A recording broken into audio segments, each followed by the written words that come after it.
రసాయన ఎరువులతో పండించిన పంట దిగుబడుల నుంచి ఆరోగ్య సమస్యలు తలెత్తుతుండడం, ఖర్చులు కూడా అంతకంతకు పెరుగుతుండటంతో నాగర్ కర్నూలు జిల్లాకు చెందిన రైతు జ్యోతి సేంద్రియ వ్యవసాయం వైపు మళ్లారు. 8 ఏళ్లుగా సహజ పద్ధతుల్లో మామిడితో పాటు అంతర పంటలు పండిస్తున్నారు. వచ్చిన దిగుబడులను వీలైనంత వరకు నేరుగా వినియోగదారులకు అమ్ముతూ మంచి నికర ఆదాయం పొందుతున్నారు.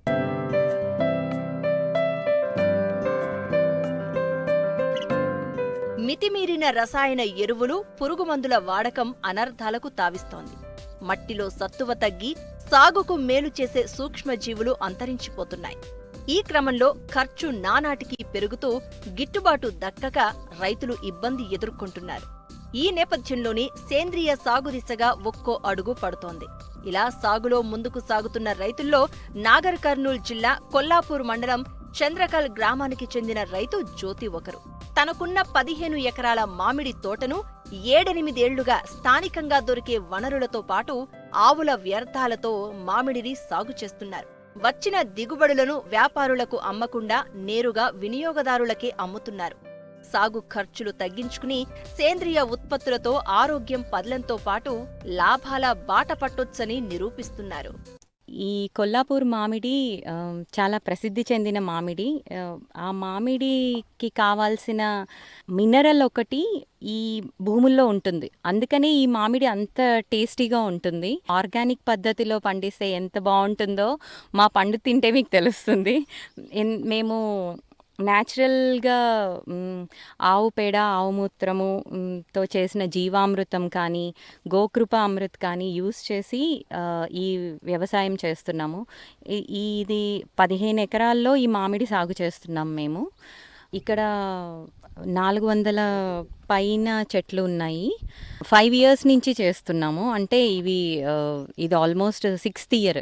ఇక్కడ మల్టీ లేయర్ ఫార్మింగ్ అలా చేస్తున్నాం. ఈ మామిడి మధ్యలో కూడా మేము అంతర పంటలు వేస్తాము.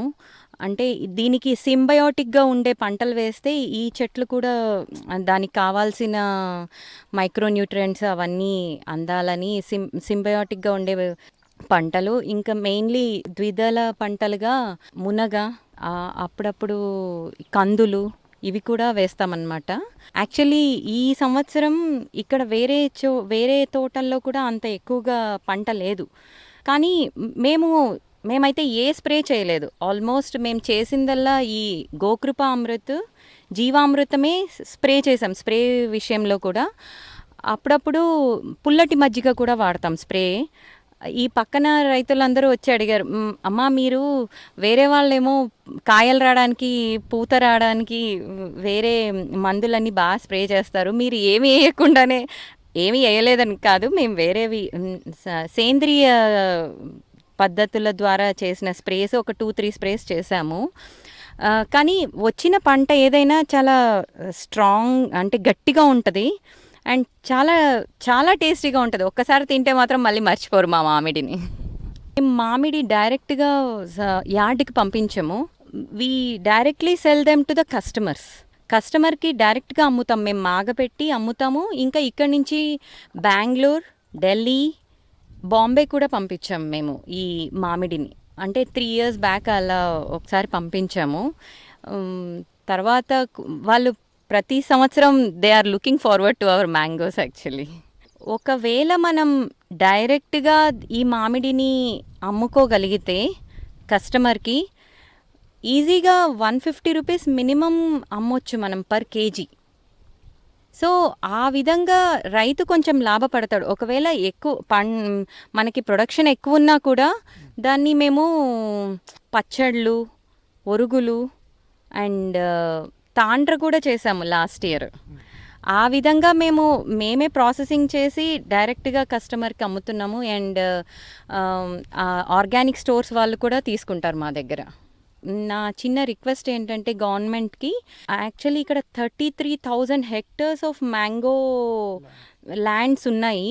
బట్ ఏ ఒక్క ప్రాసెసింగ్ యూనిట్ లేదు. ఒకవేళ మ్యాంగో పండించి రైతులకి యూజ్ అయ్యే విధంగా అది వాళ్ళు ఒకవేళ మాగబెట్టి అమ్ముకుందామంటే వాళ్ళు డైరెక్ట్గా కస్టమర్ని రీచ్ అవ్వలేరు. వాళ్ళు వాళ్ళకి మనకి మాగబెట్టి ఆ ప్రాసెసింగ్ యూనిట్స్‌లో జ్యూసెస్‌గా కానీ, తాండ్ర కానీ, జెల్లీస్ కానీ ఎన్నో విధాలుగా చెయ్యొచ్చు. అది ఆ ప్రాసెసింగ్ యూనిట్ ఏదన్నా ఉంటే ఈ ఫార్మర్స్‌కి, మాకు చాలా హెల్ప్ అవుతది అని ఆశిస్తున్నాం.